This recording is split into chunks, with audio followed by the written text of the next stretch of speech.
Assalamualaikum, salam sejahtera semua. Persoalan besar yang berlega di minda kita semua yang mengikuti perkembangan politik semasa negara. Adakah pengampunan kepada Najib memberi kesan besar kepada Perdana Menteri Anwar Ibrahim dan Kerajaan Perpaduan? Jom kita sama-sama melihat daripada berbagai perspektif. Ya, rakyat masih menunggu pengumuman rasmi daripada Lembaga Pengampunan Diraja berkaitan nasib Najib Razak. Sama ada beliau mendapat pengampunan diraja atau sebaliknya. Kita tahu memang Lembaga Pengampunan ada bermesyuarat bersama dengan Yang di-Pertuan Agong Sultan Pahang beberapa hari lalu sebelum beliau menamatkan perkhidmatannya. Najib seperti yang kita tahu telah dihukum penjara 12 tahun dan denda 210 juta atas kesalahan rasuah dan penyalahgunaan kuasa berkaitan syarikat milik kerajaan SRC International. Apa yang boleh kita katakan jika betul Najib diampun dan dibebaskan? Adakah berita ini akan menjadi berita buruk atau baik kepada Perdana Menteri Anwar Ibrahim? Jika Najib diampun dan dibebaskan, semestinya Anwar Ibrahim akan dipuji oleh penyokong-penyokong UMNO, terutamanya mereka-mereka daripada akar umbi. Najib memang tidak dinafikan masih mempunyai sedikit pengaruh dalam parti UMNO, walaupun beliau sedang merengkok dalam penjara. Dan jika beliau dibebaskan dan terus aktif dalam kancah politik, sudah tentu ia akan menguatkan parti UMNO, terutamanya dalam mendapat lebih kepercayaan daripada pengundi-pengundi Melayu dan Islam. Pun begitu, di sebalik pujian daripada akar undi UMNO, pembebasan Najib juga akan membuatkan penyokong Pakatan Harapan menyalahkan Anwar Ibrahim kerana sentimen kes rasuah Najib ini digunakan sepenuhnya sebelum ini, terutamanya dalam kempen pilihan raya, dan dijadikan isu besar untuk mengalahkan UMNO. Mungkin ada kalangan penyokong Pakatan Harapan merasakan mereka mungkin rasa tidak selesa untuk bekerjasama dengan UMNO selepas ini. Ramai juga percaya pengampunan diraja ini akan menyebabkan rakyat akan hilang keyakinan dan menjejaskan reputasi Kerajaan Perpaduan, terutamanya dalam kalangan penyokong bandar yang tidak mahu melihat Najib dibebaskan dan mahukan Najib terus kekal di penjara sebagai hukuman atas kesalahan beliau.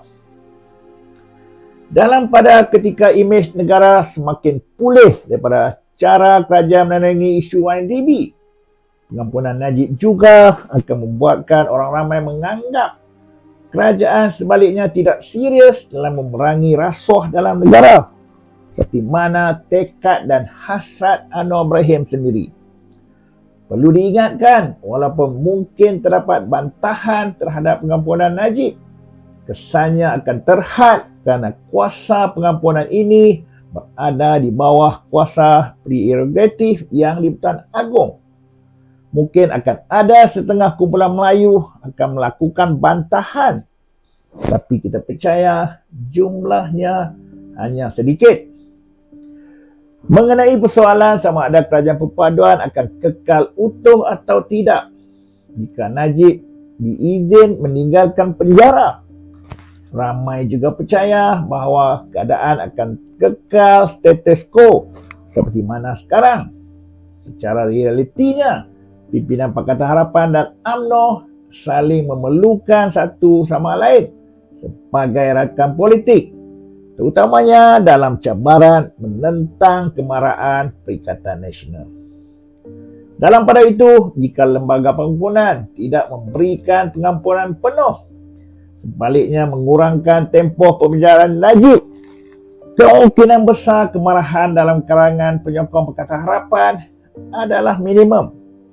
Orang ramai, terutamanya di bandar, akan marah tapi ia hanya untuk seketika saja.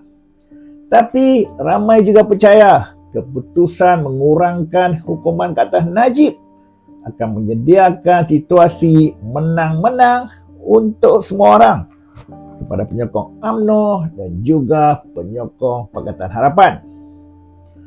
Spekulasi berkaitan nasib Najib mencuri perhatian umum sejak awal minggu lalu.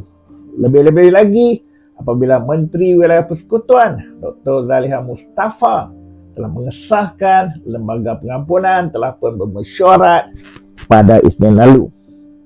Dan di tengah-tengah gesaan kerajaan supaya semua pihak menunggu kenyataan rasmi, agensi berita TNA semalam pula melaporkan daripada sumber yang mereka perolehi tempoh hukuman Najib dikurangkan kepada setengah, daripada 12 tahun kepada 6 tahun.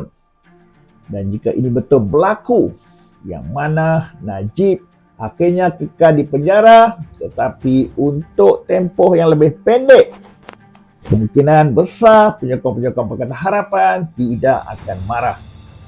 Manakala penyokong UMNO pula akan bergembira kerana pemimpin mereka tidak perlu menunggu lama untuk dibebaskan. Dengan alasan berkelakuan baik, Najib juga mungkin boleh dibebaskan lebih awal daripada 6 tahun. Dan jika keputusan sebaliknya, di mana permohonan Najib ditolak dan terus kekal di penjara 12 tahun, penyokong UMNO pasti tidak gembira. Dan Presiden UMNO Ahmad Zahid Hamidi pula akan dipersalahkan bersama-sama dengan Anwar Ibrahim. Kesalahan mungkin diletakkan pada Ahmad Zahid kerana gagal meyakinkan Anwar dalam pengampunan Najib ini. Dan Zahid Hamidi juga akan dilihat cuba lebih mementingkan jawatannya dalam kerajaan sebagai Timbalan Perdana Menteri dan dalam UMNO sebagai Presiden Parti. Apa yang boleh kita perkatakan pada waktu ini?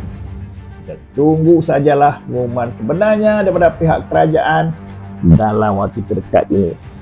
Sama ada isu pembebasan Najib ini memberi kesan baik atau buruk kepada kerajaan, kita percaya Perdana Menteri Anwar Ibrahim senantiasa bersedia menghadapi dan menguruskannya. Jadi saya untuk ulasan kali ini teruskan memberi sokongan kepada SRC. Sekian, terima kasih. Wassalam.